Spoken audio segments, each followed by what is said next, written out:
selamat malam semuanya.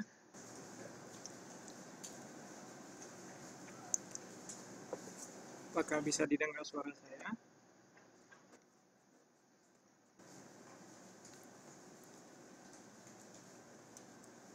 Halo, apa bisa didengar suara saya?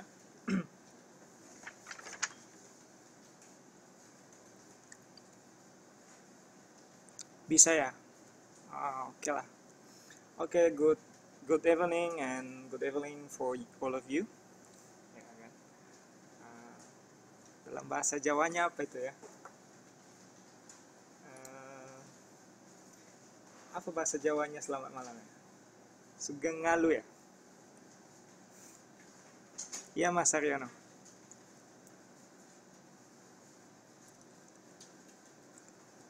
Ah, Sugeng ngalu ya? Oh iya. Oke lah. Makasih Mas atas jawabannya. Ya udah teman-teman yang lain di mana Mbak Siti? Di mana teman-teman kita yang lain?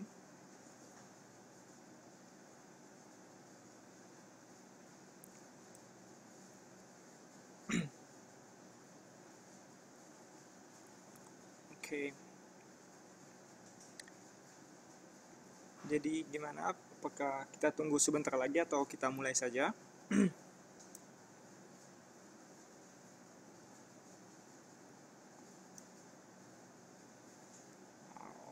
Oke deh. Hmm, ya udah. Ya udah kalau gitu kita mulai saja lah ya. Materinya pada malam hari ini. Eh, Kemarin ya, saya kan sudah kasih tugas ya kepada teman-teman semuanya. Ada beberapa tugas yang saya kasih ya. Jadi saya lihat sih sebagian besar ada yang bisa mengerjakan, tapi ada juga yang sebagian yang salah penghitungan ya dalam menggunakan rumusnya. Saya lihat yang banyak kesalahannya itu di bagian penghitungan ini, penghitungan antara harga X, harga PX, and QX. Oke, jadi di situ ada sedikit perbedaan, tapi sebagian besar sih bisa mengerjakannya, dan saya senang akan hasilnya. Oke, ya kita lanjut ya.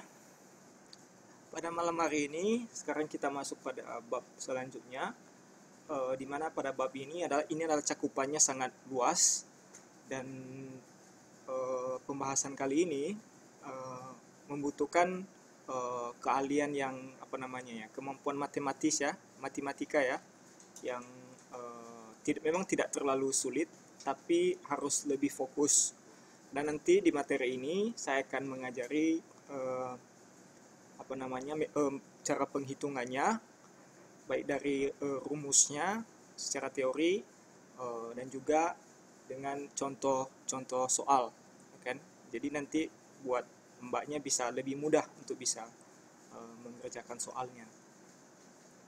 Kemudian di untuk bab ini adalah lebih fokus nanti, adalah kita membahas adalah mengenai konsumsi ya, konsumsi juga tabungan, dan juga tentang investasi, oke, okay? Atau investment. Jadi saya bagi dua tahap ya. Yang pertama itu adalah konsumsi dulu, di mana lebih fokus saya akan memperdalam pembahasan mengenai konsumsi. Oke. Kenapa konsumsi yang duluan? Karena itu salah satu yang paling utama untuk bisa menggerakkan dalam perekonomian. Jadi kalau tidak ada konsumsi, maka selanjutnya tidak akan mungkin ada yang namanya disebut dengan investasi. Oke ya. Makanya saya membagi dua tahap sesi pembahasannya. Oke, tapi tidak apa-apa lah Mbak Siti. Kita akan membahas lebih dalam kok mengenai yang Mbak minta tadi. Tenang saja. Oke ya. Nah, kita mulai ya. Kita lanjut.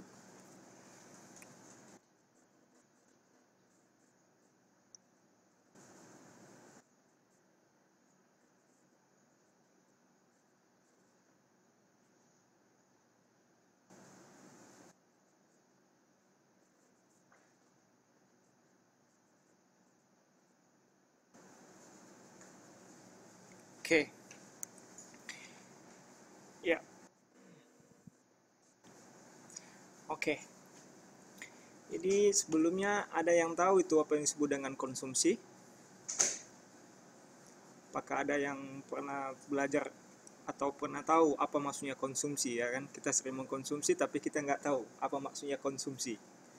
Ayo, ada yang bisa memberikan tanggapan?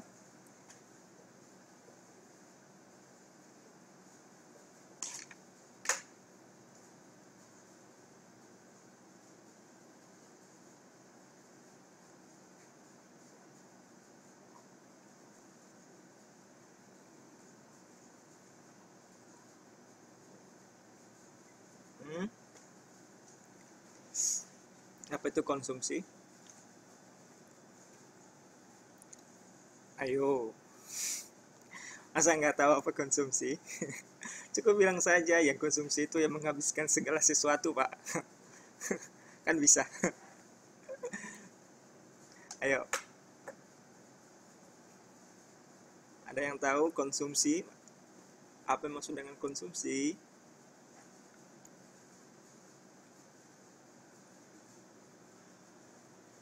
Mbak Siti, apa jawabannya, Mbak?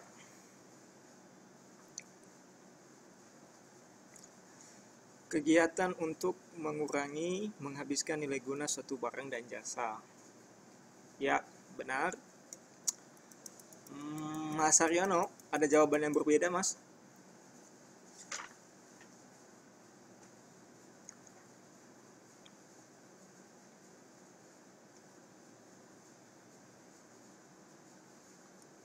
Ada jawaban yang berbeda?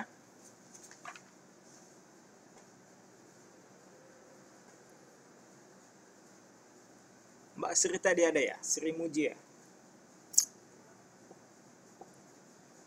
Mbak Sri di mana? Mbak Sri Muji?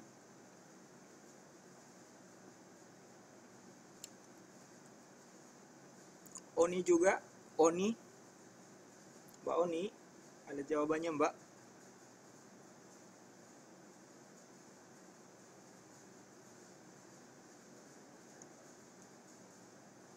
Oke. Jadi benar ya, seperti yang tadi disebutkan oleh Mbak Siti tadi, bahwa mengenai konsumsi itu adalah kegiatan untuk menghabiskan daya guna suatu barang dan jasa. Ya, artinya itu kita menghabiskan sebuah daya yang kita punya untuk bisa kita konsumsi, ya kan? Untuk bisa kita habiskan, baik dalam bentuk barang, ya kan? Apakah itu dia barang jadi atau barang tidak jadi, oke? Ataupun juga jasa yang bisa diberikan oleh seseorang kepada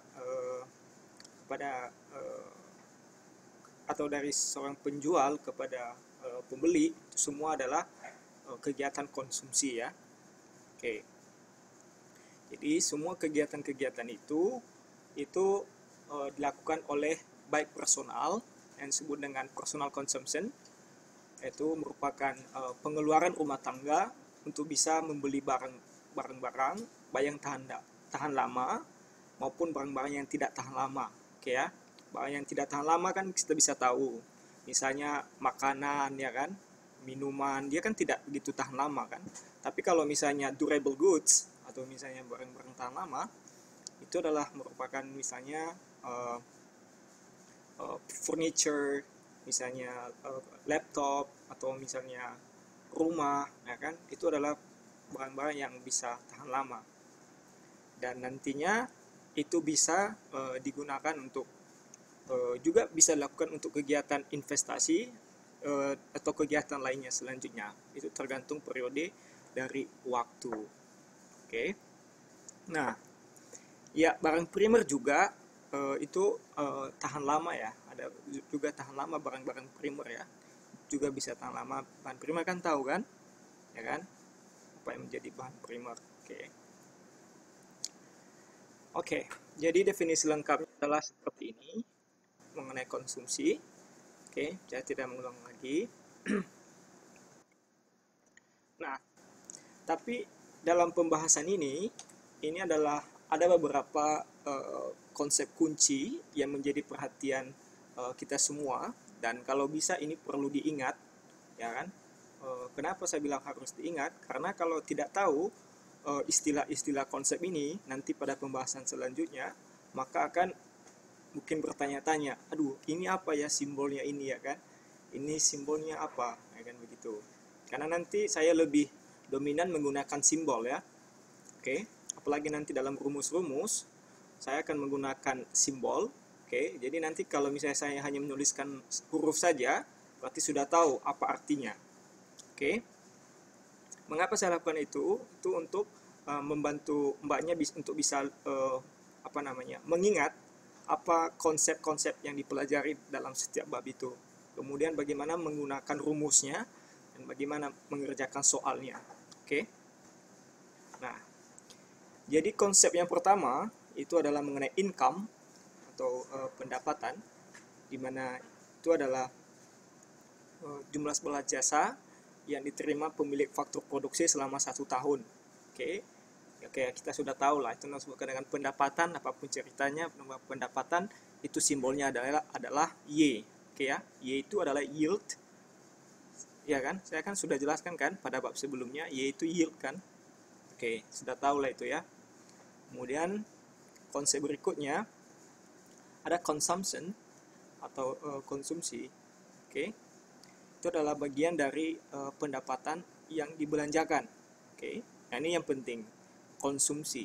Oke, jadi itu disimbolkan dengan C ya. Dan jadi nanti kalau lihat huruf C dalam sebuah rumus, berarti itu adalah consumption, oke, ya, atau konsumsi. Nah, ketika terjadi yang namanya konsumsi, oke, maka ada yang disebut dengan saving atau tabungan, oke ya. Nah, ketika ada tabungan ini adalah merupakan bagian dari pendapatan yang disimpan atau tidak dibelanjakan. Oke, sehingga dia disimbolkan dengan S. Ya. Ini dia ya, disimbolkan dia dengan S. Oke. Nah, selanjutnya, ini ada konsep selanjutnya yang kata bahwa Siti tadi dia tertarik untuk bisa mempelajari lebih dalam mengenai ini, mengenai investasi ya, mengenai investment. Oke. Nah, gimana itu adalah bagian dari pendapatan perusahaan yang ditanamkan atau sebagai penambah modal kerja, dimana dia disimbolkan dengan I. Jadi nanti kalau ada tulisan I, berarti itu disimbolkan dengan investment. Oke. Jadi ada 4 konsep kunci yang perlu dipahami dalam pembahasan ini. Yang pertama adalah pendapatan, konsumsi, tabungan, dan terakhir adalah investasi. Oke. Ya. Oke, mari kita bahas satu persatu. Pertama, pendapatan. Oke. Nah, dalam pendapatan itu ada yang disebut dengan pendapatan semasa hidup atau life cycle income hypothesis, di mana ini adalah pendapatan siklus berapa pendapatan yang didapatkan oleh penduduk atau masyarakat dalam suatu negara, di mana dia dihitung berapa agregat pendapatan, oke, dalam siklus waktu tertentu dengan menggunakan metode penghitungan tertentu. Oke. Nah, di mana saya sudah mengajarkan bagaimana cara menghitung pendapatan nasional kan di bab sebelumnya. Oke, bisa menggunakan metode pengeluaran, metode pendapatan, dan juga metode produksi. Oke ya. Selanjutnya, orang menabung untuk keberlangsungan konsumsi sepanjang waktu. Nah, tujuannya agar memiliki pendapatan yang cukup selama masa pensiun. Nah, seperti apa contohnya ini? Misalnya adalah pernah dengar yang disebut dengan tunjangan hari tua, THT, pernah dengar ya? Atau enggak asuransi hari tua? Ada pernah dengar itu? Halo? Mas Saryono pernah ya? Ikut ya mas? Mas ikut ya? Ini ya? untuk melakukan ini. Nggak ikut ya? Oke. Nah, sekarang kan itu kan banyak sekarang ini ya perusahaan atau katakanlah perusahaan asuransi yang menawarkan produk-produk seperti ini, ya. Nah, jadi kalau ada seperti itu, berarti kita sudah tahu bahwa konsepnya itu adalah yang kita pelajari malam hari ini, kan begitu? Jadi kan kita sudah tahu kalau ada orang yang menawarkan seperti itu bahwa oh saya pernah pelajari di mata pelajarannya Pak Arman dulu di ekonomi kan begitu. Oke ya. Ya, jadi sudah paham mengenai itu ya. Kemudian selanjutnya kekayaan. Oke, dan faktor-faktor lainnya. Oke. Di mana kekayaan yang lebih tinggi membawa kepada penggunaan yang lebih tinggi, ya kan? Kita sudah tahu lah itu, ya kan?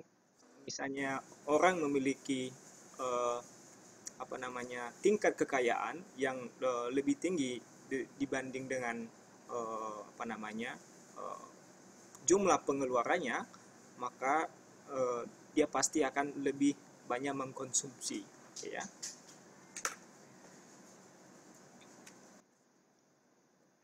Selanjutnya mengenai tabungan. Oke. Nah, bagian dari pendapatan yang tidak dikonsumsi. Oke ya. Jadi tabungan itu adalah bagian dari pendapatan yang tidak dikonsumsi. Oke. Jadi dia ini sudah jelas ya di sini. Maksudnya tadi itu ada pendapatan, kemudian nanti ada konsumsi. Oke. Jadi seberapa besar pendapatan yang tidak dikonsumsi, maka itu dijadikan menjadi tabungan atau saving. Oke ya. Oke. Tabungan nasional adalah komposisi dari private saving atau baik personal dan bisnis, artinya baik perseorangan maupun korporasi, dan juga ada tabungan pemerintah atau government public saving. Oke. Nah, seperti apa nih contohnya? Adalah kalau misalnya kita menyimpan di bank, misalnya kita menyimpan uang kita ke bank, ya kayak kita simpan uang ke bank, maka bank mencatat berapa apa kita apa saldo kita itu sebut dengan tabungan pribadi ya. Oke. Nah, kemudian datang perusahaan, misalnya dia ingin menabung di sebuah bank atas nama bank, maka itu sudah menjadi bisnis ya, tabungan bisnis atau private saving. Oke. Kemudian ada satu lagi, pemerintah misalnya dia menabung di sebuah bank. Ambil contoh kalau di Indonesia, pemerintah itu menabung di mana biasanya? Kalau pemerintah misalnya dia menggunakan bank BUMN ya, misalnya adalah Bank Mandiri atau Bank BNI. Oke ya. Jadi kalau di daerah memakai yang namanya BUMD. Pernah dengar itu ya? Bank daerah ya. Kalau misalnya di kalau di Jakarta apa nama bank untuk DKI Jakarta? Bank ini ya, Bank DKI ya. Oke, ha. Iya betul Mas Aryono. Pintar Mas Aryono. Bank DKI ya kalau di Jakarta. Kalau misalnya di Sumatera Utara itu Bank Sumut ya, kalau nggak salah. Saya tidak tahu kalau di Jawa Timur apa ya. Kalau di Jawa Timur apa? Bank Jatim ya. Kalau di Jawa Timur. Ada yang dari Jawa Timur di sini? Bank Jatim ya. Iya Mbak saya. Bank Jabar. Oh iya. Oh iya, Bank Jatim. Oke ya. Nah, jadi kalau kita lihat misalnya di Bank Jatim, misalnya Bank Jatim, Bank DKI, atau Bank Jabar, atau juga Bank Sumut, itu pasti pemerintah daerahnya, pasti savingnya itu mungkin ke ini, ke bank daerahnya ya. Nah, jadi total tabungan perseorangan, total tabungan perusahaan, dan total tabungan pemerintah, maka digabung itu disebut dengan tabungan nasional. Oke, jadi kita sudah dapatkan apa komposisi-komposisi dari tabungan nasional. Oke. Nah, tapi apa yang terjadi jika tabungan nasional tinggi, maka capital stock akan tumbuh dengan cepat. Oke. Sehingga output potensial akan tumbuh dengan cepat pula. Oke. Apa artinya ini? Ini menggambarkan bagaimana hubungan tingkat saving dengan tingkat investasi atau tingkat pasar modal, oke, atau capital stock. Nah, kalau misalnya uang kita orang itu banyak menabung, berarti banyaknya modal yang bisa dipergunakan oleh pelaku ekonomi untuk menggerakkan perekonomian. Oke. Nah, seperti apa ini contohnya? Kan tadi kita sudah menabung di bank, oke ya? Kita sudah menabung di bank. Nah, uang kita yang kita tabung di bank itu adalah diputar eh, oleh pemilik bank, oleh bank untuk disalurkan kepada pihak peminjam. Siapa pihak peminjam? Biasanya adalah para investor atau bisa juga kepada para lender. Oke, lender itu siapa? Adalah bisa perusahaan dan bisa juga perseorangan. Oke ya. Kalau misalnya kita meminjam uang di bank, itu juga disebut dengan lenders kan? Oke. Jadi uang itu disalurkan kepada mereka atau enggak kepada para pengusaha. Untuk apa uang itu? Yaitu untuk menambah modal untuk menggerakkan atau menjalankan kegiatan usahanya. Seperti itu. Nah, jadi kalau ada uang, berarti kegiatan bisnis bisa berjalan. Nah, seperti itu dia formulasi yang sederhananya. Oke.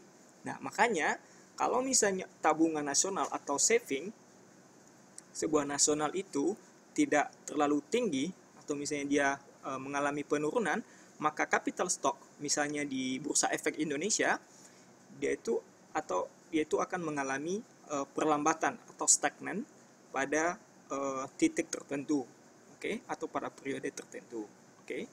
Makanya pemerintah itu mengkampanyekan agar rajin menabung, kan begitu. Artinya biar jangan banyak uang itu yang disimpan di rumah atau di bawah bantal, ya kan.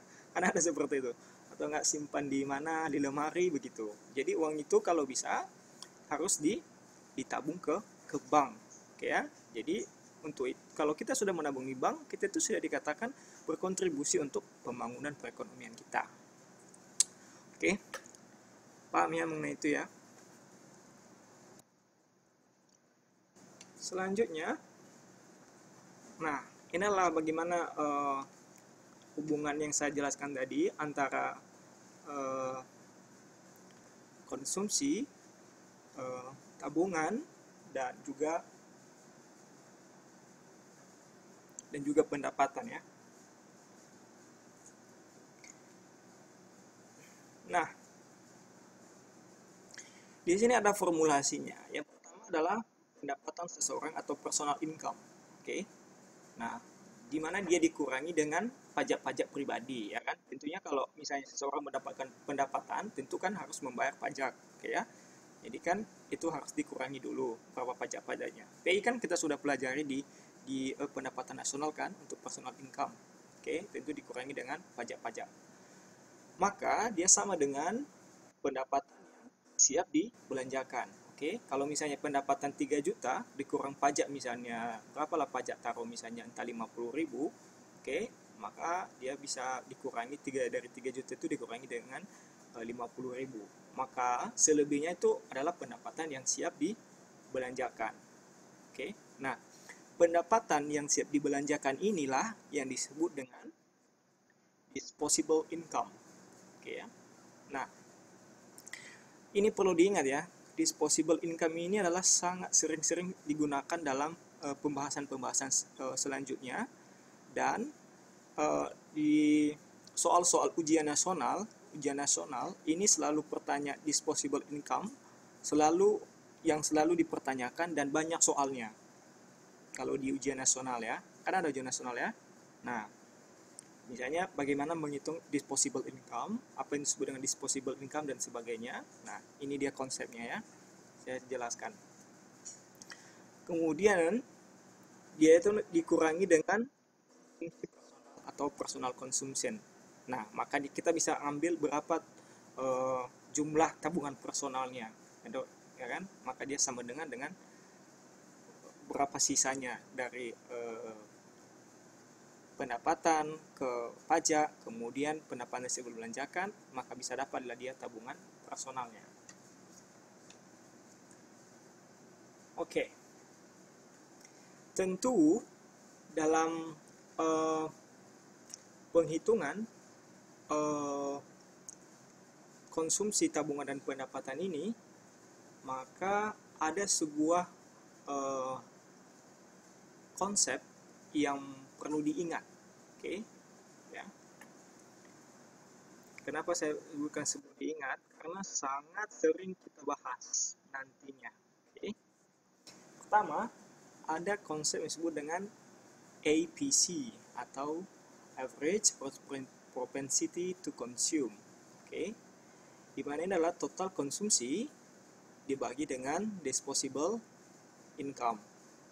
Nah, sehingga rumusnya itu dapat ditulis dengan APC sama dengan delta C dibagi dengan delta Y. Oke.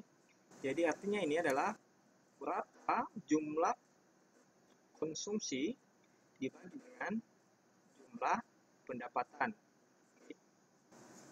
Sekali lagi, besar jumlah konsumsi dibagi dengan jumlah pendapatan, maka bisa didapat nanti hasil dari APC, Average Propensity to Consume. Oke, atau rata-rata yang dikonsumsi, rata-rata yang dikonsumsi. Nah, sebaliknya, ada juga yang disebut dengan MPC atau Marginal Propensity to Consume. Ini adalah rata-rata perubahan konsumsi akibat perubahan dari disposable income. Oke. Jadi, disposable income, udah tahu kan apa yang dimaksud dengan disposable income? Oke. Disposable income itu adalah pendapatan yang siap dibelanjakan. Oke ya. Jadi diingat itu ya.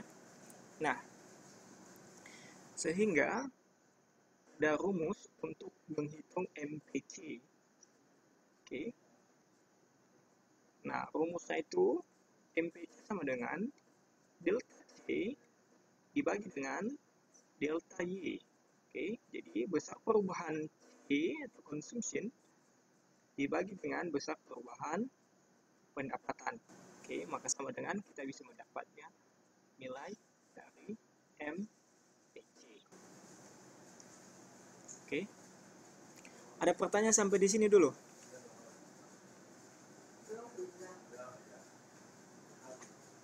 Halo, ada pertanyaan sampai di sini?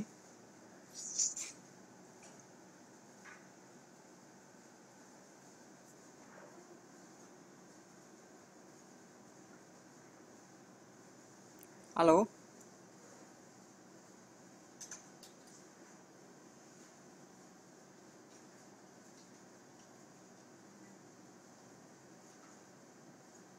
Halo? Lanjut ya. Oke, kita lanjut ya.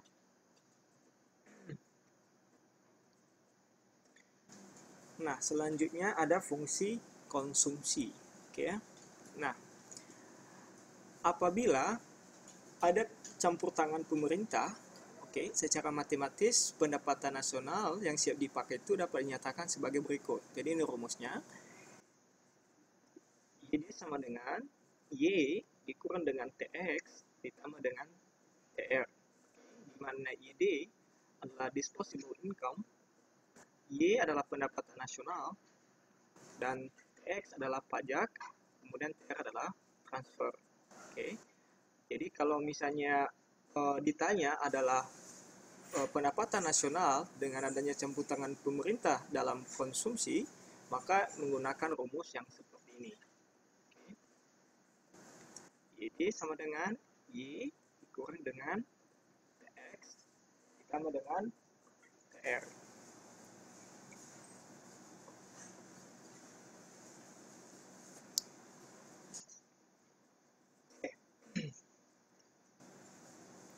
Nah, tetapi dalam pembahasan kali ini adalah pembahasannya adalah membahas antara perekonomian yang dua sektor ya.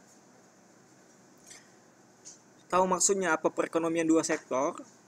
Oke, jadi perekonomian dua sektor ini adalah perekonomian yang hanya dilakukan oleh masyarakat atau rumah tangga dan juga adalah perusahaan. Jadi hanya dua sektor. Oke. Nanti kita akan membahas bagaimana perekonomian tiga sektor.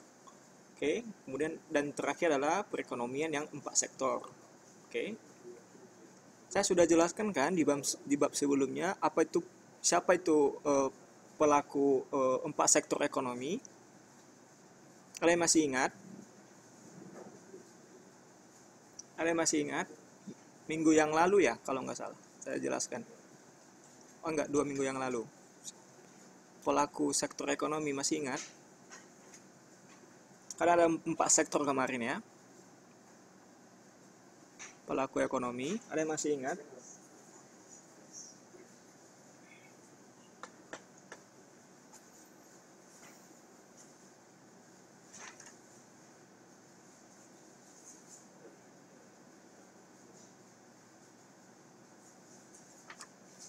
Halo, ada yang masih ingat?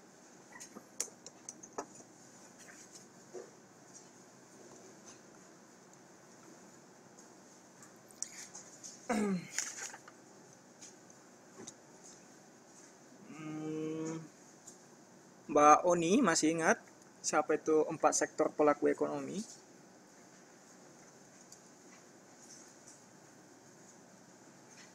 Gimana Mbak Oni masih ingat 4 sektor pelaku ekonomi? Masih ingat?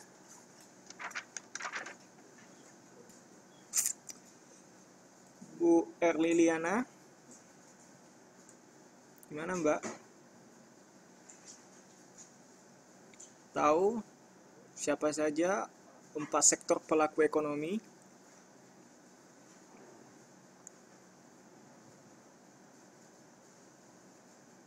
Mbak Saryanti gimana?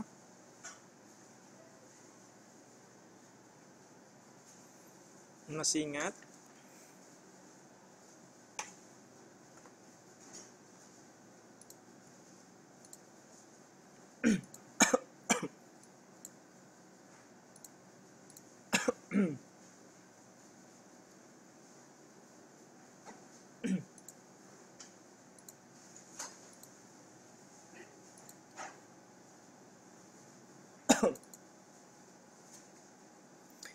Individu, masyarakat, dan lembaga. Ya, benar. Oke. Jadi bukan hanya perusahaan ya Mas Aryono ya. Jadi ada 4 sektor ya pelaku ekonomi ya. Pertama adalah rumah tangga konsumen. Oke. Kemudian kedua rumah tangga produsen. Yang ketiga adalah rumah tangga pemerintah. Yang keempat adalah rumah tangga luar negeri atau ekspor atau impor. Ya, benar Mbak Oni. Oke ya, jadi itu ya. Oke, jadi ingat ada 4 rumah tangga, 4 sektor rumah tangga sebagai pelaku ekonomi. Sekali lagi saya ulangi, pertama adalah rumah tangga konsumen, kedua adalah rumah tangga produsen atau perusahaan, ketiga adalah rumah tangga pemerintah, yang terakhir adalah rumah tangga luar negeri, yaitu ekspor dan impor. Oke. Jadi itu sekilas mengenai pelaku sektor ya. Nah, jadi dalam perekonomian tertutup sederhana ini, besarnya pendapatan itu siap pakai sama dengan besarnya pendapatan nasional. Oke. Nah, jadi hubungan antara pengeluaran konsumsi nasional dengan pendapatan nasional itu dikenal dengan fungsi konsumsi. Ya, jadi hubungan matematisnya itu dapat dituliskan dengan C sama dengan F dikalikan dengan Y.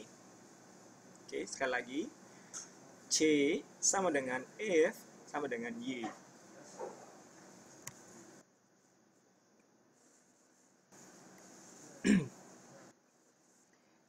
Sini artinya adalah fungsi ya. Kemudian Y-nya itu ini pendapatan nasional, C adalah konsumsi.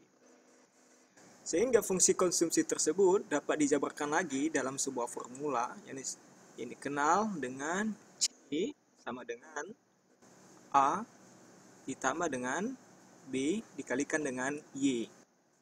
Di mana A itu adalah pengeluaran konsumsi otonom. Sekali lagi, A adalah pengeluaran konsumsi otonom. B adalah MPC, ya, marginal propensity to consume.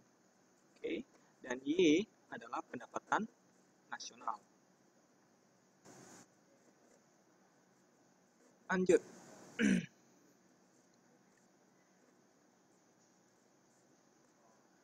Bagaimana cara menentukan fungsi dari konsumsi? Nah, kita masukkan saja rumusnya ya. Sama dengan A ditambah dengan B dikalikan dengan Y, di mana B sama dengan MPC sama dengan delta C dibagi dengan delta YD. YD itu adalah disposable income ya. Oke. Sama dengan, kalau misalnya ada soal misalnya kita asumsikan saya 150 dibagi dengan 200, maka kita dapat hasil adalah 0,75. Nah, maka dapatlah persamaannya sama dengan C sama dengan A sama dengan B diberikan dengan Y. C sama dengan A tambah B-nya kan sudah didapat ya. B-nya itu adalah MPC. Adalah 0,75. Maka kita masukkan 0,75 dikalikan dengan Y. Jadi tinggal yang dicari adalah Y. Nah, kemudian kita asumsikan C-nya itu adalah diketahui dari konsumsinya itu, ini asumsi ya. Ini asumsi 50, maka dia sama dengan A ditambah dengan 0,75 dan dikalikan dengan 0. Maka A sama dengan 50. Oke. Nah, persamaan fungsi konsumsi dapat dirumuskan dengan C sama dengan 50 ditambah dengan 0,75. Maka kita bisa masukkan. Jadi mudah kalau sudah dapat seperti itu menemukan jawabannya. Oke, ini masih bukan contoh soal ya. Ini masih persamaan rumus ya. Ini masih bukan contoh soal. Nah, tapi ada 4 ciri penting dari fungsi konsumsi yang perlu diingat. Oke ya. Pertama adalah tingkat titik impas, oke, atau break even level dari pendapatan. Itu tingkat di mana seluruh disposable income atau rumah tangga itu digunakan untuk kegiatan konsumsi, di mana APC sama dengan 1. Oke. Nah, di bawah tingkat impas ada di saving, yaitu di mana konsumsi rumah tangga lebih besar daripada disposable income, sehingga rumah tangga itu melakukan pinjaman atau menggunakan tabungan sebelumnya. Maka APC-nya menjadi lebih besar dari 1. Ketiga, kalau dia berada di atas tingkat titik impas nantinya hasilnya, maka sebagian dari disposable income itu digunakan untuk kegiatan konsumsi. Ya, dan sisanya itu ditabung. Maka APC lebih kecil daripada 1. Oke. Nah, setiap peningkatan dari disposable income itu akan menyebabkan kegiatan konsumsi yang akan meningkat. Tetapi besarnya peningkatan konsumsi lebih rendah daripada peningkatan disposable income. Oke. Nah, untuk semuanya itu inilah dia fungsinya adalah 0 lebih kecil dari MPC dan lebih kecil daripada 1. Nah, ini adalah contoh. Oke. Jadi nanti kalau misalnya ada pertanyaan, jadi bisa dijawab ya. Contohnya ada soal ada tabel dari data disebutkan berapa diketahui pendapatan nasional dan diketahui juga berapa konsumsi. Pada tahun 2015 pendapatan itu 1.500, konsumsi 1.000, dan pada tahun 2014 pendapatan nasional 1.000 dengan tingkat konsumsi sama dengan 700. Sekarang ditanya, hitunglah berapa fungsi konsumsi. Oke. Nah, untuk menjawab ini gampang saja, kita tinggal memasukkan rumus konsumsinya. Ya kan? Kalau kita tahu rumus pasti bisa kita kerjakan. Jadi kalau kita sudah tahu rumus, kita pasti tahu mengerjakannya. Maka jawabannya itu C sama dengan A ditambah dengan B dikalikan dengan Y. Sama dengan B disama dengan MPC. Nah, di sini sebelum kita mencari berapa A, kan A-nya kan di sini kita belum ketahui kan berapa adalah pendapatan otonomnya, maka kita bisa mencari dulu berapa nilai B. Ya. Kan B itu kan sama dengan MPC. Oke ya. Nah, rumusnya adalah dari mana didapat ini adalah dari delta C dibagi dengan delta Y. Oke. Nah, artinya dari mana nih angka yang 300 ini? Dari sini. Ini adalah C. Ya, perhatikan ya. Ini C. Ini di baris ini C. Oke. Nah, ini kan 2015 1000. Oke. Dan 2014. Nah, ini 1000 dikurang dengan 700 sama dengan 300.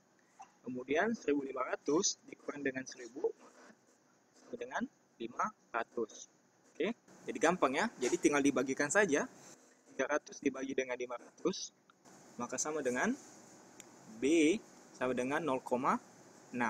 Oke ya, jadi kita sudah bisa menjawab itu. Nah, baru kita mencari nilai A-nya. Nah, jadi nilai A itu kita bisa cari dengan menggunakan rumus tadi dari APC dikurang dengan MPC dikali dengan Y. Nah, kan kita bisa masukkan berapa EPC-nya, di mana EPC itu kan dari sini ya dia ya. Berapa EPC itu rata-rata konsumsi dari soal itu. Misalnya diketahui misalnya di sini 700 dibagi dengan 1000. Oke. Nah, makanya dikurangi dengan MPC. MPC itu adalah 0,6. Oke. Makanya dikalikan dengan 1000. Oke. Nah, jadi inilah hasilnya. Dapatlah 0,7 dikurang 0,6, maka dikalikan dengan 1000. Dapat 0,7 dikurang 0,1 sama dengan 0,1. Angka 3 tinggal dikalikan dengan 1000. Hasilnya adalah 100. Maka A sama dengan 100. Nah, maka kita masukkan rumusnya sekarang.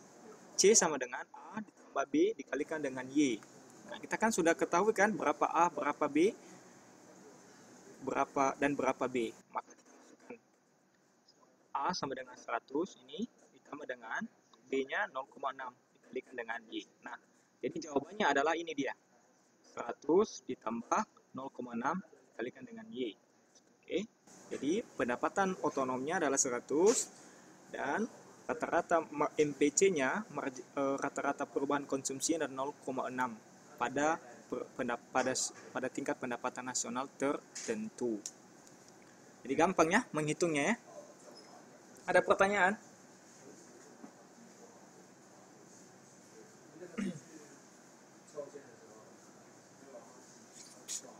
Ada pertanyaan? Nggak ada ya? Gampang kan menghitungnya?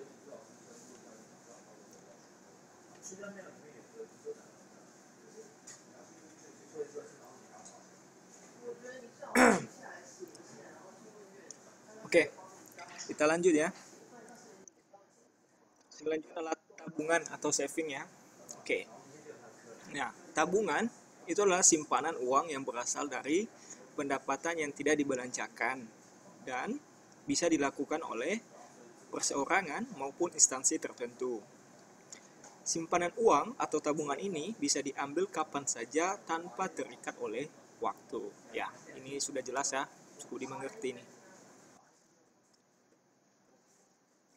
Selanjutnya, bagaimana dengan fungsi tabungan? Nah, secara matematis, fungsi tabungan itu dapat dinyatakan sebagai berikut. Oke, S sama dengan F dikalikan dengan Y. Oke.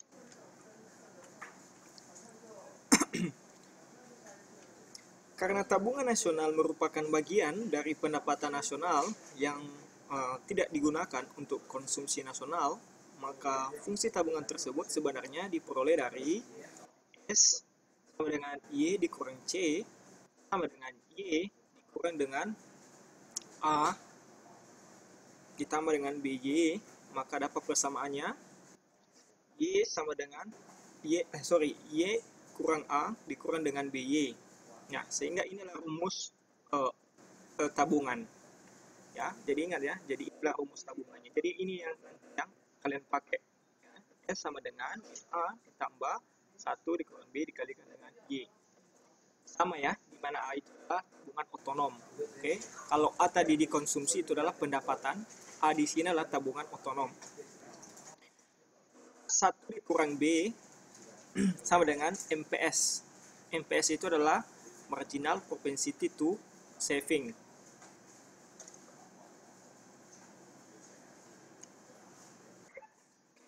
Maka MPS sama dengan 1 dikurang B. Jadi ini ya, 1 dikurang B, maka sama dengan MPS, atau MPS sama dengan 1 dikurang B. Nah, karena B sama dengan MPC, maka MPS itu, MPS kan ini ya, MPC sama dengan 1. Mana bisa dapat ini? Nah, ini ya, artinya ini MPS. Ya, MPS itu adalah 1 dikurang B. Nah, andaikan di sini kalau ditulis 1 dikurang B ditambah dengan MPC itu adalah 1. Nah, apa? 1 dikurang, ini kan notasinya kan 1. 1 dikurang 1 berapa? 0 kan? Nah, 0 ditambah 1 berapa? 0 ditambah 1 sama dengan 1. Maka inilah dia ya. Maka MPS ditambah dengan MPC, MPS sama dengan 1. Oke. Nah, inilah dia contoh soalnya. Nah, contoh soalnya itu adalah seperti ini. Jika diketahui adalah beberapa pendapatan nasional dan juga beberapa tabungan. Pada tahun 2014, pendapatan sebesar 1.000 dan tabungan sebesar 300. Tahun 2015, pendapatan itu 1.500, di tabungan adalah 500.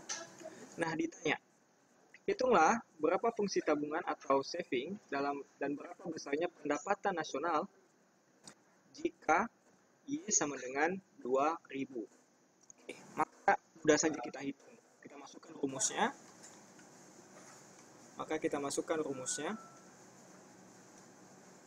Oke ya, kita masukkan rumusnya. E sama dengan min A ditambah dengan 1 dikurang B dikalikan dengan Y. Oke ya. Nah, setelah itu kita dapat, maka kita turunkan, ini kan istilahnya adalah B ya. Jadi ini kita turunkan rumusnya, 1 dikurang B sama dengan MPS. Oke. Nah, menghitung MPS kan saya sudah kasih tahu ya bahwa itu adalah perubahan antara saving dengan pendapatan atau S dibagi dengan delta Y. Dari mana ini? 500 dikurang 300 sama dengan 200. Oke. 1.500 dikurang dengan 1.000 sama dengan 500. Oke. 200 dibagi dengan 500 sama dengan 0,4. Oke.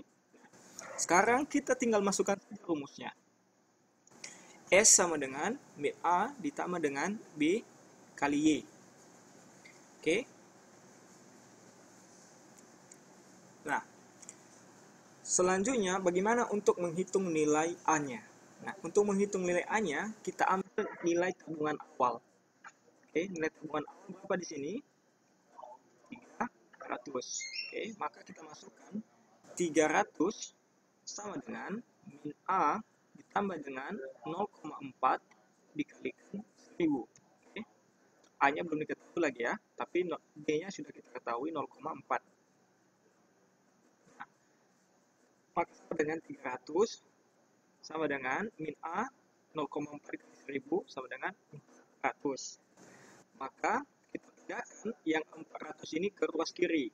Kalau matematika, kalau operasi kalau di matematika kan ini kalau perpindahan ke sini maka dia akan menjadi minus ya. Di sini plus, maka kalau di sini menjadi minus. Oke, maka 300 dikurang 400 sama dengan min A. Oke. Nah, sama dengan 300 kurang 400 adalah min 100. Nah, min 100 inilah yang menjadi min A-nya. Nah, sekarang mudah saja bagi kita. Kita masukkan saja rumusnya. E sama dengan min A ditambah 1 kurang B dikalikan dengan Y. Maka E sama dengan A-nya berapa? Min 100. Ditambah 1 kurang B-nya berapa? 0,4 dikali Y. Nah, kita sudah dapat fungsi tabungannya. Tadi sudah terjawab ini ya, fungsi tabungan. Pekerjaan kita masih belum selesai sampai di sini, karena ada satu lagi pertanyaannya, yaitu hitunglah besar pendapatan personal jika Y sama dengan 2000. Oke, inilah jawabannya.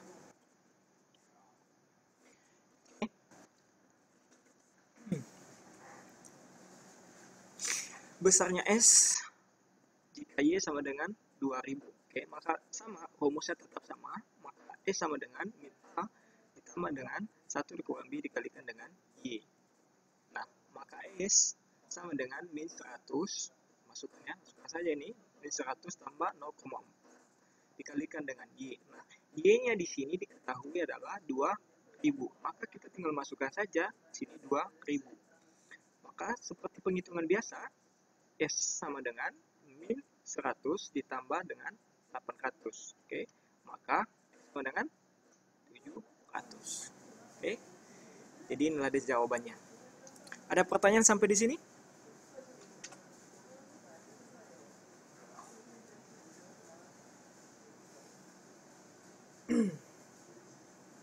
Halo, ada pertanyaan?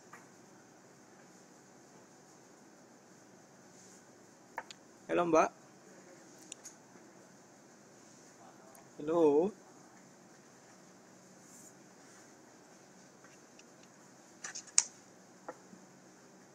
Halo.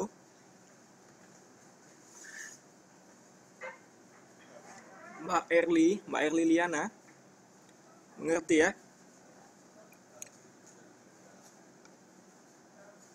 Mbak ini.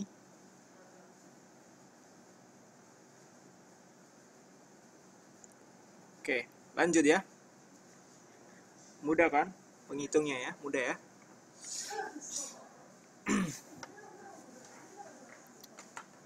Oke. Selanjutnya, hubungan antara disposable income atau pendapatan yang siap dibelanjakan dengan konsumsi dan tabungan. Oke ya. Nah, pertama itu adalah saat disposable rendah, maka rumah tangga akan memanfaatkan tabungannya untuk memenuhi kebutuhan. Ingat ya, jadi rendah itu, maka rumah tangga memanfaatkan tabungannya untuk kebutuhannya saja ya. Tapi kalau ya, disposable income tinggi dan melebihi tingkat konsumsi, maka rumah tangga akan menabung. Oke. Oke. Ya. Oke Mbak Susi, hati-hati ya Mbak Susi di perjalanan. Oke. Selanjutnya ini adalah faktor yang mempengaruhi konsumsi ya. Jadi ada garis besar faktor-faktor yang mempengaruhi konsumsi dan tabungan ada 4 kategori ya. Pertama adalah pendapatan, kedua penduduk atau masyarakat, ketiga pajak, dan terakhir adalah investasi. Oke.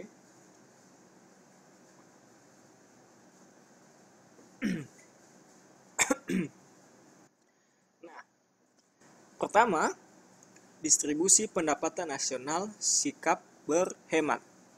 Oke, ada nggak yang bisa menjelaskan sama saya mengenai konsep ini?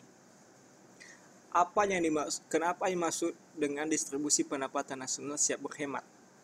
Apa perubahannya di sini? Ada yang bisa menjelaskan? Hmm?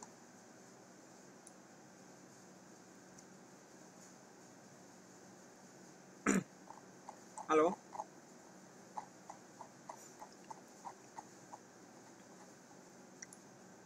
Ada yang bisa menjelaskan?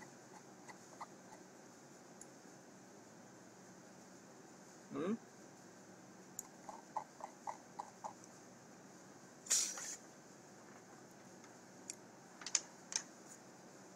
Mbak Saryanti ada ya?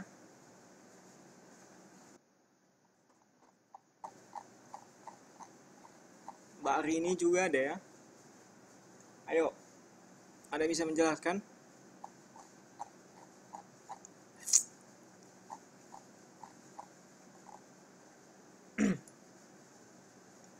Halo? Ada yang bisa menjelaskan?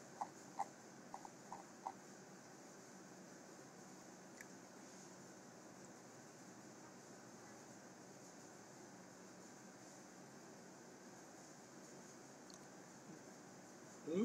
Ada yang bisa menjelaskan?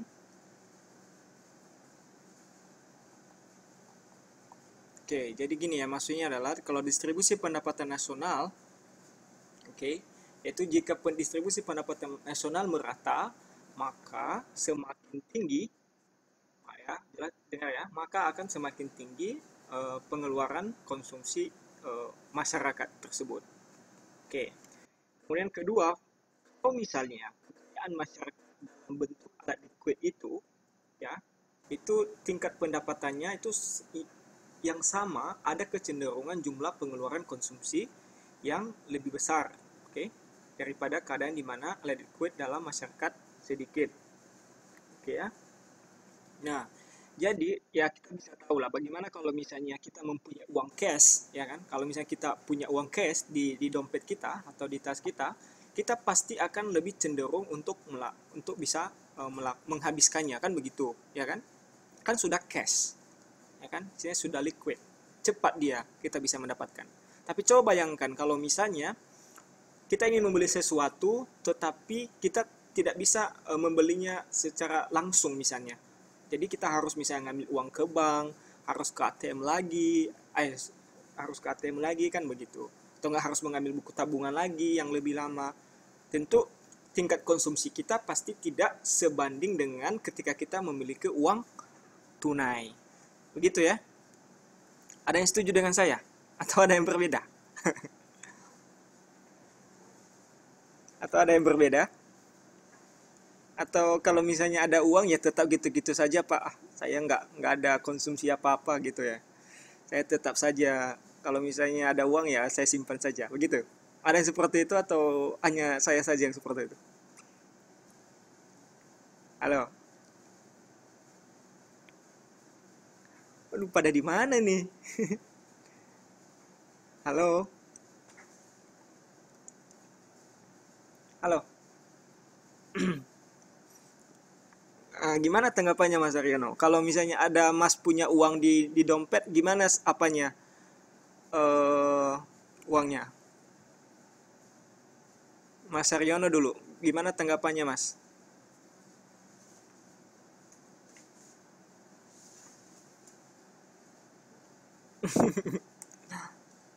Mas Siti Mukliha tuh nggak bisa seperti itu, pasti untuk konsumsi, oke. Oke ya, jadi pasti ya kalau misalnya kita pasti ada uang ya pasti kita cenderung untuk bisa menghabiskan ya, untuk bisa mengkonsumsi ya. Itu dia konsepnya. Oke. Oke. Kalau ada uang cash lebih cepat habis. Gitu ya. Ya, benar ya itu ya. Kalau misalnya ada uang cash sih pasti akan lebih cepat. Jadi di situ adalah apa yang mempengaruhi ya. Berarti itu bisa kita buktikan bahwa kalau misalnya kita memiliki kekayaan masyarakat dalam bentuk liquid itu semakin cenderung lebih banyak atau lebih besar, maka pasti tingkat konsumsi pasti akan lebih besar. Oke. Dan hubungannya juga sebaliknya. Kalau misalnya tidak begitu liquid, oke, maka masyarakat akan cenderung sedikit untuk melakukan konsumsi.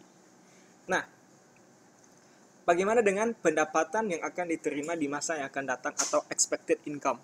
Ini pendapatan yang akan diterima di masa yang akan datang. Oke ya. Nah, ini adalah berpengaruh pada besarnya pengeluaran sebetulnya konsumsi di masa yang akan datang. Jadi kalau misalnya itu besarnya konsumsi di masa yang akan datang itu, dia itu pasti akan berpengaruh pada tingkat seseorang untuk melakukan konsumsinya itu.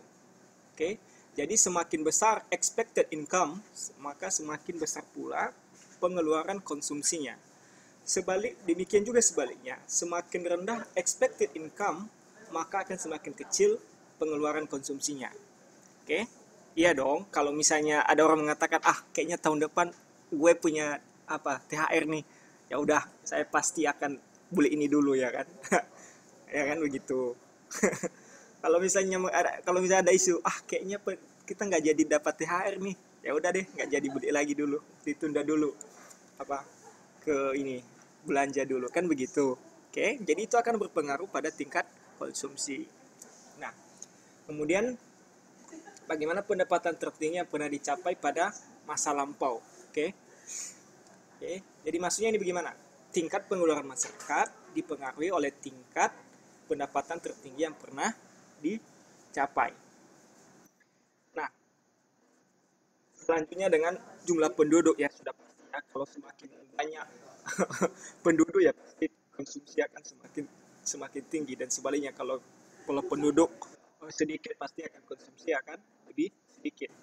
Nah, bagaimana dengan harapan atau ekspektasi masyarakat akan adanya perubahan harga? Misalnya ini. Nah, ini contohnya misalnya ada kenaikan harga, oke? Maka masyarakat akan cenderung menggunakan uangnya untuk membeli barang dan jasa. Iya kan? Benar nggak? Kalau misalnya harga BBM misalnya atau harga beras misalnya naik, katanya harga beras naik minggu depan, pasti orang akan cenderung belanja kan? Kalau bisa dia timbun dulu. Ya kan? Pasti dia akan melakukan pembelian meskipun dalam batas yang sewajarnya dalam pola konsumsinya. Untuk apa? Untuk dia menyimpan, untuk jaga-jaga kalau ada kenaikan harga beras naik kan begitu. Oke. Kemudian juga adalah selera. Ya, sudah pastilah kalau selera ya. Jadi kalau masyarakat yang berkonsumsi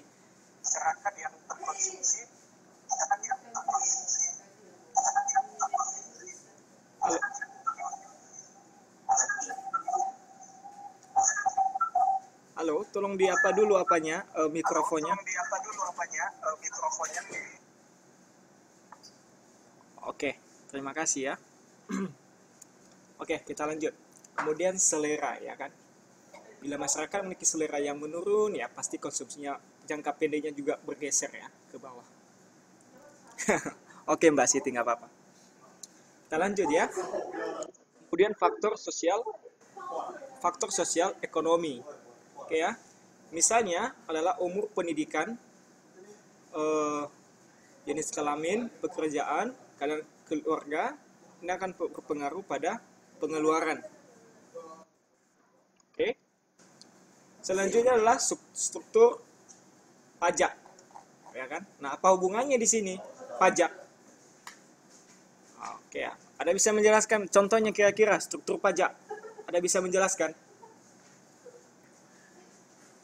Ada bisa menjelaskan struktur pajak? Apa pengaruhnya kalau ke konsumsi kalau pajak? Ayo, ada yang bisa?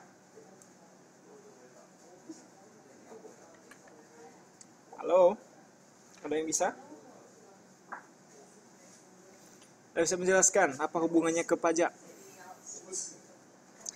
Ya, contohnya lah kalau misalnya pajaknya naik misalnya, kalau misalnya mau membeli pajak kendaraan misalnya, ya kan? Kalau pajak kendaraan misalnya lebih tinggi, pasti kan harga motor pasti akan tambah jadi tinggi kan begitu. Jadi kalau pajaknya rendah ya pasti membeli motor yang pasti akan membeli motor itu kan begitu. Itu kan contohnya ya. Benar nggak seperti itu? Atau saya salah ini? Halo, kok nggak ada tanggapan sih? Halo, halo, nggak ada tanggapan nih? Hah? Oh iya kata Mbak Rini. Oke deh kalau kayak gitu Mbak Rini. Kita lanjutkan kalau begitu. Nah, kemudian kalau misalnya ada keuntungan atau kerugian eh, kerugian kapital atau windfall gain, oke, okay, yaitu jika terjadinya kenaikan keuntungan bersih dari kapital atau modal, maka akan mendorong bertambahnya konsumsi. Sebaliknya, kalau adanya kerugian kapital, maka akan mengurangi konsumsi. Ya, pastilah kalau misalnya dia dapat untung, kalau dia ada misalnya nanam modal ke saham, ya pasti dia kan pasti tingkat konsumsinya pasti akan lebih tinggi. Nah, kemudian yang terakhir adalah tingkat bunga atau rate of interest. Oke. Nah, tingkat bunga juga sangat berpengaruh. Kenapa ini bisa berpengaruh? Karena semakin tinggi tingkat bunga, maka akan cenderung mengurangi besarnya tingkat konsumsi masyarakat. Oke. Sedangkan semakin rendah tingkat bunga, itu akan cenderung menaikkan tingkat konsumsi masyarakat tersebut. Ya kan? Makanya Bank Indonesia melalui apa namanya operasi apa namanya instrumen kebijakan moneter Bank Indonesia kan salah satunya adalah menaikkan atau menurunkan suku bunga kan begitu ya. Nah, jadi itulah pengaruhnya terhadap konsumsi dan tabungan. Oke? Ya, selamat malam Mbak Siti Umayyah. Oke, ada pertanyaan sampai di sini? Ada pertanyaan sampai di sini? Ada pertanyaan? Nggak ada ya? Oke, kita lanjut. Nah, mari kita lihat bagaimana dengan pengeluaran konsumsi Indonesia. Oke, coba lihat di data ini. Bagaimana konsumsi kita? Apa yang terjadi di sini? Nah, mungkin kalau misalnya ada yang membaca berita ya, kalau misalnya di Indonesia itu konsumsi kita itu rata dia di awal tahun 2015. Oke, oke. Iya, konsumsi Indonesia sekarang meningkat. Ya benar Mak Muslih Khatun ya, benar ya. Tapi lihat dulu indikator tahun 2000 Januari 2015 ini ya. Nah, dia ini flat, kan? Dia ini rata, ya kan? Nah, disinilah pengaruh juga pada tingkat pertumbuhan ekonomi kita. Kenapa? Karena konsumsi kita lemah pada saat itu, pada bulan Januari 2015, sehingga pertumbuhan ekonomi kita tidak begitu tinggi, ya kan? Berapa, masih ingat berapa tingkat pertumbuhan ekonomi kita di sini? 4,9 kan di sini. Nah, makanya kita menurun di sini. Konsumsi kita rendah. Nah, coba bandingkan pada eh, Januari 2016 sampai dengan 2000 Juli 2016. Seperti kata Mbak Siti Muslihat tadi, trennya itu meningkat ya. Ya, dia trennya meningkat. Oke. Kata Mbak Rini karena pembangunan infrastruktur. Ya betul. Karena konsumsi di sini karena adanya pengeluaran pemerintah di sini. Oke, jadi meningkat. Jadi itu bisa meningkatkan pertumbuhan perekonomian di sini. Karena semua itu pengaruh. Ada dampak multiplier effect namanya atau dalam bahasa Indonesianya itu disebut dengan dampak pengganda. Oke, nanti kita akan membahasnya pada semester berikutnya ya mengenai dampak berganda itu. Misalnya kalau dibangun infrastruktur apa yang akan terjadi ke konsumsi, apa yang terjadi ke tabungan, apa yang terjadi ke mana lagi ke investasi. Oke ya. Ini dari setidaknya kita bisa tahu bahwa konsumsi kita semakin naik. Ini ada dari statistik Indonesia ya. Dari, mari kita lihat gimana update ekonomi kita. Oke ya. Jadi kita bukan hanya belajar teori-teori saja, tapi kita tidak tahu juga bagaimana update perekonomian kita. Oke ya. Nah, coba inilah grafik upah minimum regional atau disebut dengan UMR. Pernah dengar kan? Ini kan? Pernah dengar ya? Dengar UMR di sini. Kayaknya sudah semua ya. Oke.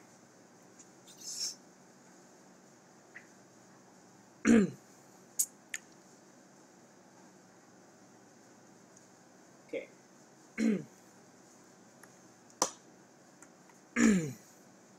Oke, kalau UMK itu adalah umur itu minimum kabupaten ya. Oke ya. Tapi kalau UMR itu regional. Regional itu adalah upah yang ditetapkan di level provinsi. Sedangkan UMK itu adalah tingkat upah minimum yang ditentukan pada tingkat kabupaten kota. Oke, jadi itu perbedaannya. Oke ya. Paham, Mbak? Oke, nah paham lah.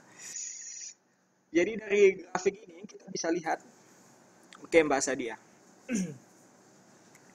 Jadi dari grafik ini kita bisa lihat ya, eh, ini adalah ada 34 ya provinsi di Indonesia ya. Oke, ya. Tapi di sini khususnya Jawa Tengah, DKI Jakarta, dan Jawa Timur, ini datanya nggak bisa didapatkan karena dia masih belum report pada BPS ya. Jadi di sini dia tidak ada. Nah, dari grafik ini bisa tebak yang lebih tinggi gajinya. Coba tebak saja, mana provinsi mana UMR yang paling tinggi. Ayo, belajar untuk bisa mengapa grafik. Wah, betul Mbak Sri Muji sama Mbak Rini. Mbak Oni juga benar ya. Benar sekali. Yang tinggi adalah di Jakarta ya. Ini dia. Berapa? Berapa gajinya? Berapa UMR-nya? Ini data 2000 tahun 2016 ya. Oh ya, baru ini yang baru ya. 3.100.000 ya. Oke ya, 3.100.000 yang tertinggi. Oke. Nah, Papua. Di Papua berapa? Ayo, di Papua berapa? Di Papua berapa? 2.435. Jadi yang kedua itu UMR yang kedua tertinggi adalah Papua. Selanjutnya mana lagi yang tertinggi? Ayo tebak, mana lagi yang tertinggi? Ayo baca dari grafik. Dari grafik. Apa lagi yang tertinggi? Hmm? Sulawesi Utara. Ya benar, Sulawesi Utara ya. Benar ya. 2.400.000 Sulawesi Utara. Benar Mbak, betul, betul sekali. Ayo tebak lagi mana yang tinggi lagi. Selanjutnya mana yang tinggi? Bangka Belitung, benar Mbak Rini, betul ya. Bangka Belitung ya, yang tertinggi. Ya, berarti dari sini kita bisa tahu yang tertinggi adalah DKI Jakarta, kedua adalah di Papua, yang ketiga adalah di Sulawesi Utara, dan yang keempat adalah di Bangka Belitung. Nah, sekarang mana UMR yang terendah? Ayo, baca di grafik UMR yang terendah.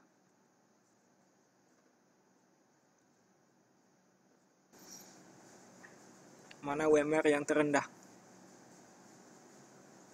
NTT, benar Mbak Oni, ya betul sekali. Oke, Nusa ya. Ya, ya betul, betul, betul Mbak. Oke, jadi betul ya, semuanya berarti bisa membaca grafik ya. Oke, jadi mana tahu nanti Mbaknya bekerja di kementerian atau misalnya bekerja di analis, bisa bisa membaca grafik ya. Pintar ya membaca grafik ya.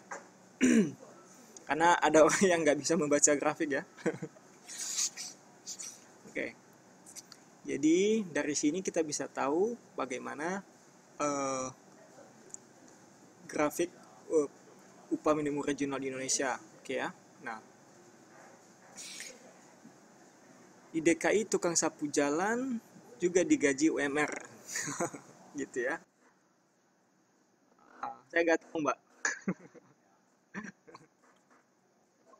Oke. Kalau dari data ini kita bisa lihat bahwa di DKI Jakarta, tapi ada tapinya begitu ya. Coba bandingkan di Papua, adalah salah satu UMR yang tertinggi. Oke ya.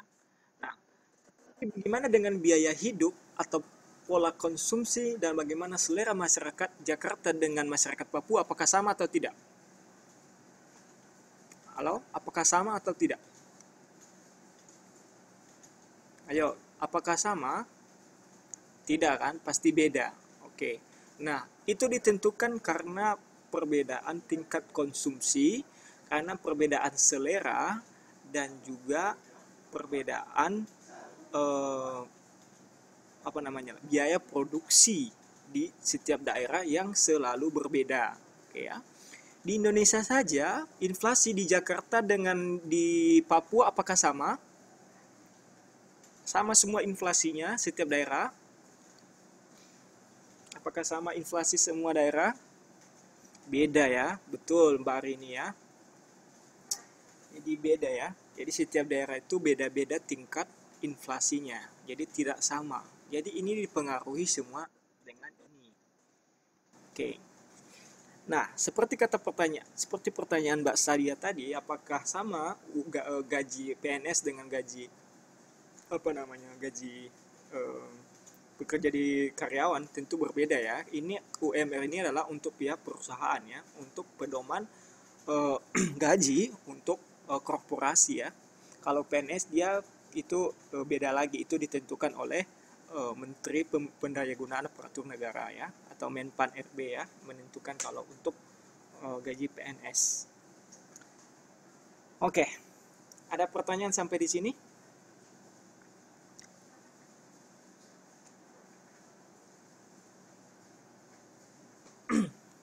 Ada pertanyaan sampai di sini?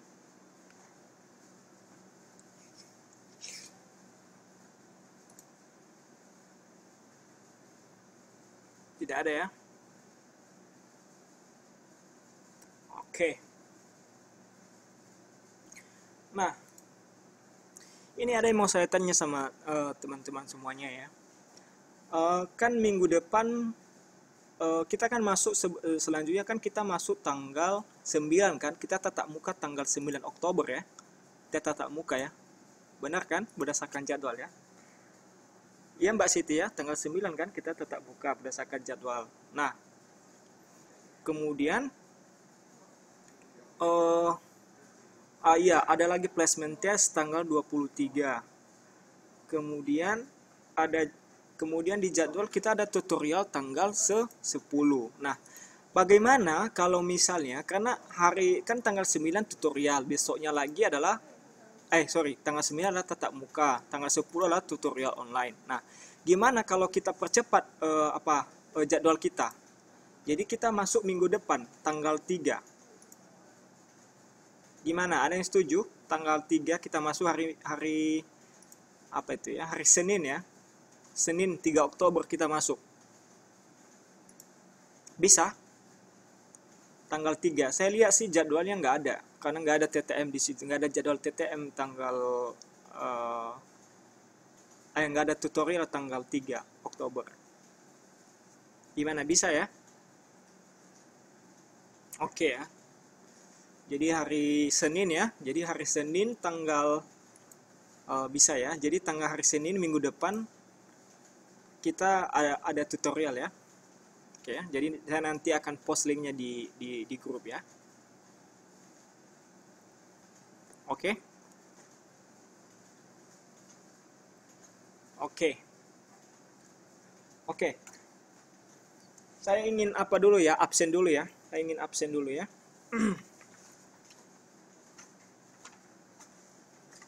Iya.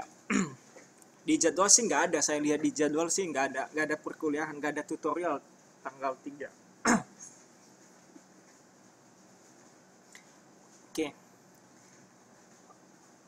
saya absen ya. Jadi kalau saya sebutkan namanya, nanti tolong ketik hadir gitu ya. Oke. Mbak Erliliana. Mbak Erliliana hadir ya. Oke.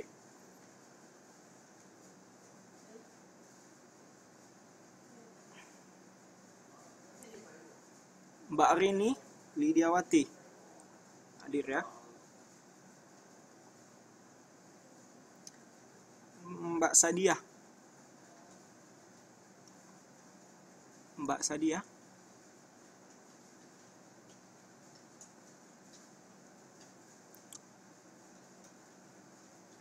Halo, Mbak Sadia. Nanti kita bahas dulu ya Mbak Siti ya. Saya absen dulu bentar ya. Mbak Sadia.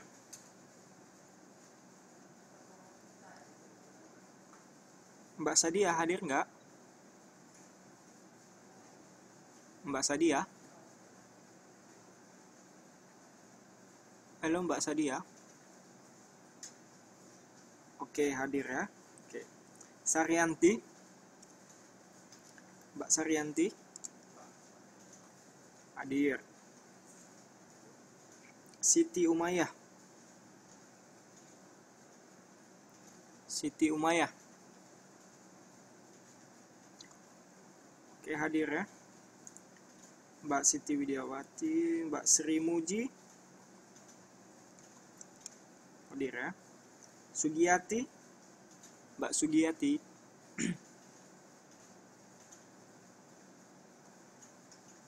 Mbak Sugiyati. Mbak Sugi. Nggak ada masuk ya Mbak Sugi ya? Absen ya? Oke. Kok nggak masuk nih Mbak ini ya? Udah dua kali dia nggak masuk. Selanjutnya Susi Sukarsi. Mbak Susi Sukarsi.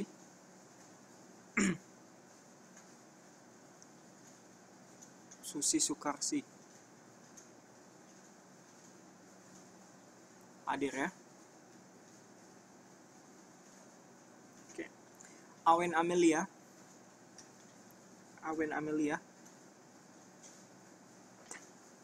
Awen Amelia. Awen Amelia. Halo, Mbak Awen Amelia.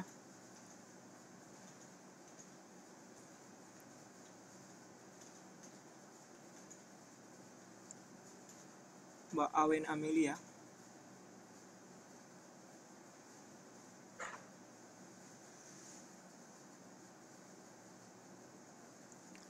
Mbak Awen Amelia. Tadi ada kan?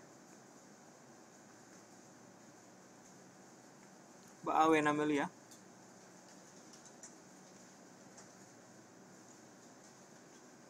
Mbak Awen. Oke. Mbak Oni Cahayaningrum hadir ya. Oke. Mbak Warini. Mbak Warini. Oke ya, Mbak Warini. Mbak Warini. Mbak Warini.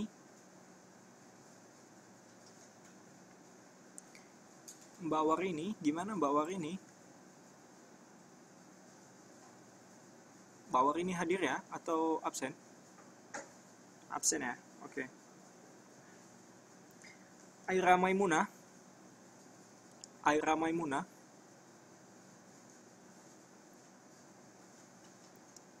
Aira Maimunah. Gak masuk kan? Aira Maimunah. Absen, oke. Luciana nggak masuk ya?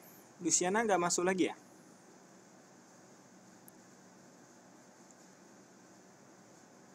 Oke. Mas Haryono hadir ya?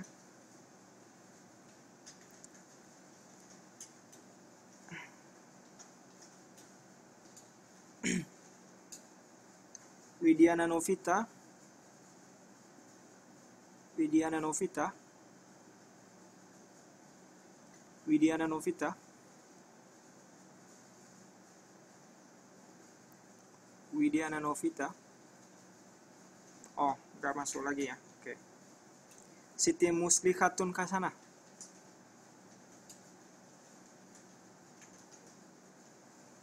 Hadir ya. Mbak Siti Muslihatun ya. Oke.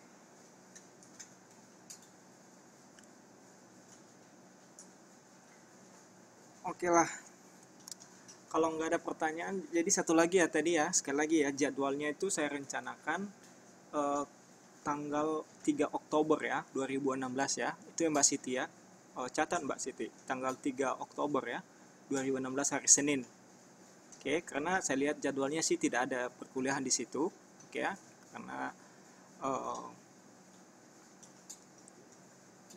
jadi nanti saya akan buat linknya ya. Saya buat linknya, saya akan share ke grup. Oke Mbak Siti.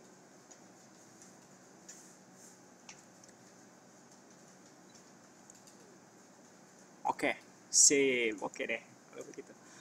Oke, kalau nggak ada pertanyaan, ini ada tugas ya.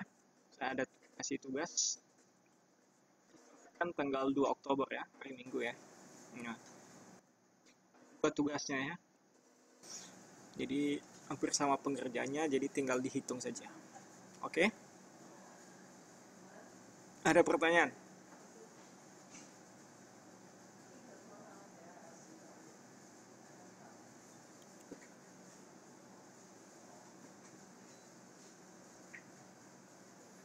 Ada pertanyaan?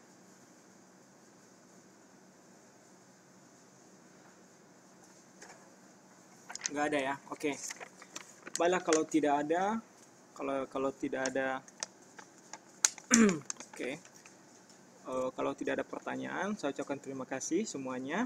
Jadi pada malam hari ini yang sudah berpartisipasi, saya bacakan ya. Pertama yang sudah berpartisipasi selama tutorial ini, satu Mbak Erliliana, Mbak Rini, Mbak Sadia, Mbak Saryanti, oke, Mbak Siti Umaya, Mbak Siti Widiawati yang sudah sering, Mbak Siti juga sering, Susi Sukarsi, Oni, kemudian dan Mas Saryono, kemudian Mbak Siti Muslihatun ya, yang sudah berpartisipasi malam hari ini. Oke, ya udah, terima kasih ya semuanya sudah berpartisipasi malam ini. Oke, ini Mbak Erli yang sudah yang ini yang memberikan respon. Jadi kalau saya tanya ada jawaban gitu. Jadi Mbak Erliliana salah satu kok yang sudah berpartisipasi tadi. Oke lah, kalau begitu, kalau nggak ada pertanyaan, kita cukup dulu sampai di sini ya. Sampai jumpa minggu depan. Oke? Sugeng Ngalu, Pak. Oke Mas Aryono, makasih Pak. Sugeng Ngalu.